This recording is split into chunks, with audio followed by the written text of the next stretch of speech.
At 9 minutes past 7 Central African time, we take a look at this story. Africa facing many challenges, and these ranging from conflicts and humanitarian crises to governance issues and climate change.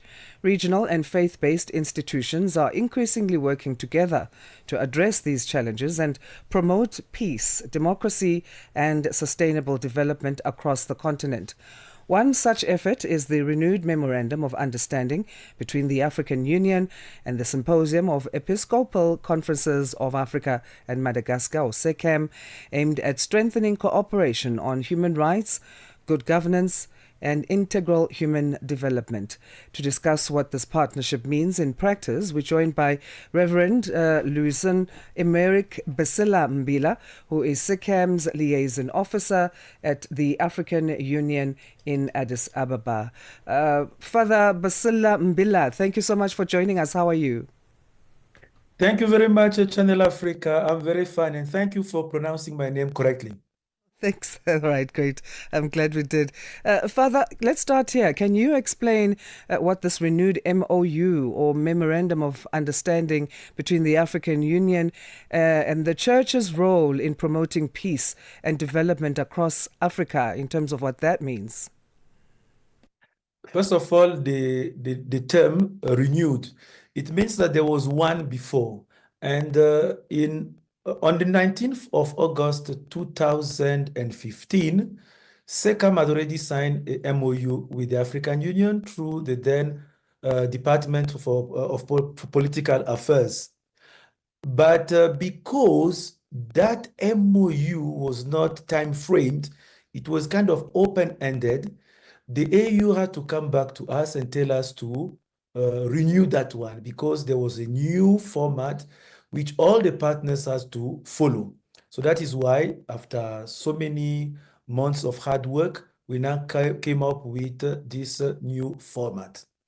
And the MOU is simply Memorandum of Understanding in terms of we want to partner with the AU just as the AU wants to partner with us because we realize that we are doing a lot of things, but by ourselves, without other partners, we cannot go far.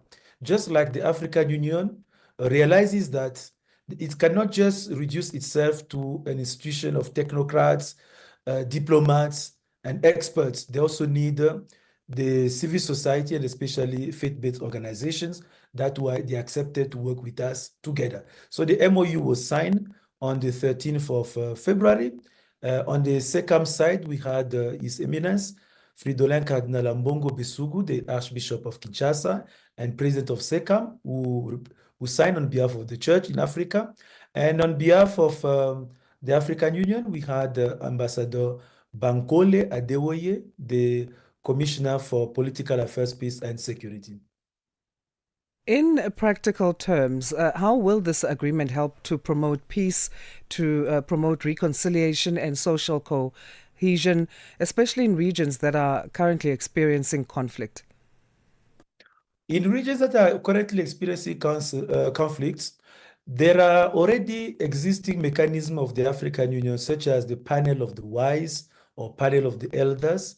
So SECAM will be encouraged to join such panels, and especially when it comes to visiting areas affected by conflict, because we have very capable bishops who are well-trained, well-versed in issues of social justice, so they can also offer their contributions to what the AU is doing. And in a certain sense, things are already being done. If we look at what is being done at the Democratic Republic of Congo, the bishops are very much involved in peace building, not just in Eastern Democratic Republic of Congo, but also in the whole Great Lake regions. So it is a way to so this MOU means practically that it will not just be done at the informal level, but formally, the bishop and the experts will be able to join what the African Union is doing, and the African Union can also rely on us in terms of early warning systems, in terms of also of what we can help, what we can bring on the table to address the challenges facing our continent. Are there specific actions or initiatives that the vulnerable communities and displaced people can expect through this collaboration between SECAM and AU? Oh, yes, yes. Okay, in a practical terms is that the church has a lot of networks. The church has been doing a lot of initiatives on the ground, whether it be by people affected with consequences of climate change or people displaced by war or forced migration. So we have our network of Caritas and other church initiatives, other church mechanism.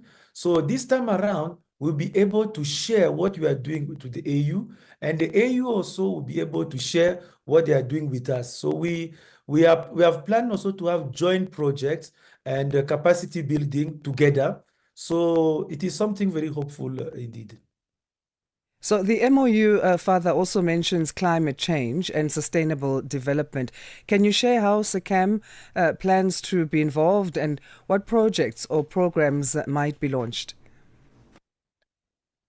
For instance, on the issue of climate change, SECAM has joined with other churches of the Global South, and we were very much involved in COP 30 in Belém, Brazil. So we decided to unite our efforts, not just with not to remain at the level of the Catholic Church in Africa alone, but also with the Episcopal conferences in Latin America and even in Asia.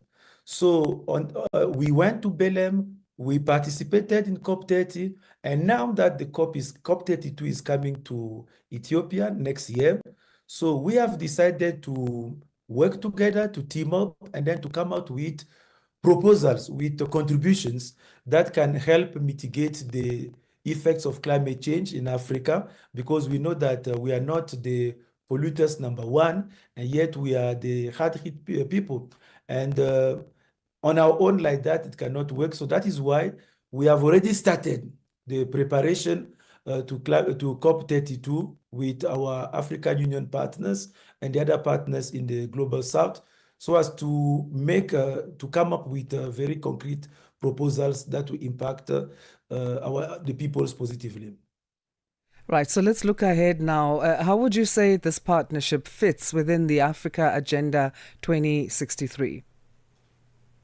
The good thing with Africa Agenda 2063 is just the realization that African Union by itself cannot solve all the problems. That was the criticism that was labeled against the OAU, because people used to say that the OAU was like a club of head of states and then not paying much attention to the civil society. But with the constitutive acts of the African Union and now Agenda 2063, we have many areas of cooperation. I can just single out the migration issue and human trafficking. So in the level of the Catholic Church, we have networks such as Talita Kum in East Africa. They are working to redeem people who have been victims of human trafficking across the globe. And the African Union already has some mechanism for that. So what we are going to do is to work together. But we also know that we cannot achieve the orientation of Africa's Agenda 2063 without peace, without reconciliation. So SECAM is coming with its expertise on the ground. We are on the ground. We are on all the corners of Africa. So we want to share what we are doing, and we also want to share information, because we cannot achieve peace if we don't have credible information. The church has networks from grassroots to a continental Episcopal conference, which we want to share with the African Union so that to help them take better decisions for the continent. So we are partners. We are going to help them just like they are going to help us, because by ourselves or by themselves, they cannot do it. We cannot achieve it alone. Thank you so much, Father, again for your time. We'll leave that conversation there for now, and we appreciate the work you do as SECAM. Thank you very much for having me. Thanks. That's Reverend Louison Emerick Bissila Mbila, SECAM Liaison Officer at the African Union in Addis Ababa. SECAM is the Symposium of Episcopal Conferences of Africa and Madagascar.